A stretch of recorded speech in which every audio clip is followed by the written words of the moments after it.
হ্যাঁ ইয়া ওই যে যাওয়ার জন্য টুইন টাওয়ার না কি যেন একটা টুয়েন্টি আছে ওয়ান না? আছে আমেরিকা।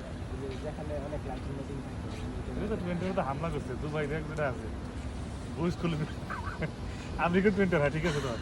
আসসালামু আলাইকুম দর্শক, আজকে আমি আপনাদেরকে নিয়ে এসেছি, আমি নিজে চলে এসেছি বাংলাদেশের আমেরিকাতে।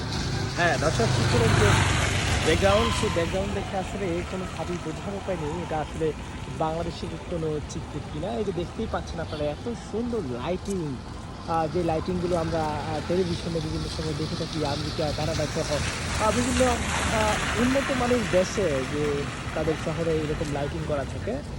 এটা কিন্তু আমাদের বাংলাদেশে, এটা কোন জায়গায় অবশ্য আপনারা জেনে থাকলে কমেন্টে জানাবেন, না জানলেও আমি ভিডিও শেষে আপনাদেরকে জানিয়ে দেবো।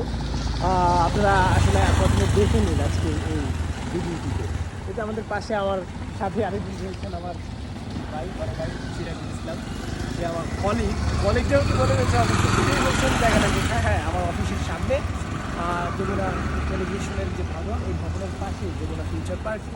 এই যমুনা ফিউচার পার্ক কিন্তু দক্ষিণ এশিয়ার মধ্যে সবচেয়ে বড় একটি শপিং মল। এই শপিং মলটি রাতের যে ভিউটা, এই ভিউটা এতটাই সুন্দর লাগে যে এখানে আপনি না আসলে আসলে বুঝতেই পারবেন না যে এই তারপরে দৃশ্যটা বৃষ্টি কতটা সুন্দর। বৃষ্টি আর একটা আলাদা একটা ফিলিং। এই যে আমরা একটু কথা বলবো, এই যে ভাই অ্যাক্সিডেন্ট ভাই, এই যে এই দৃশ্যটা আসলে এটা দেখে আপনার কাছে কেমন লাগছে, বা এরকম দৃশ্য কি সবসময় দেখা যায় কি? না না, এটা আমরা অনেক সময় অনেকভাবে দেখতে পাই, কিন্তু আজকে বৃষ্টির কারণে আমরা আর কি অন্যরকম ফিলিংস মনে হয়েছে। হ্যাঁ, সারাদিন বৃষ্টি ছিল, বৃষ্টি ভেজা দিনে আমাদের আজকে অফিস শেষে আমরা বের হয়েছি, তারপর আমাদের মনে লেগেছে। হ্যাঁ, ধন্যবাদ দর্শক সবাই।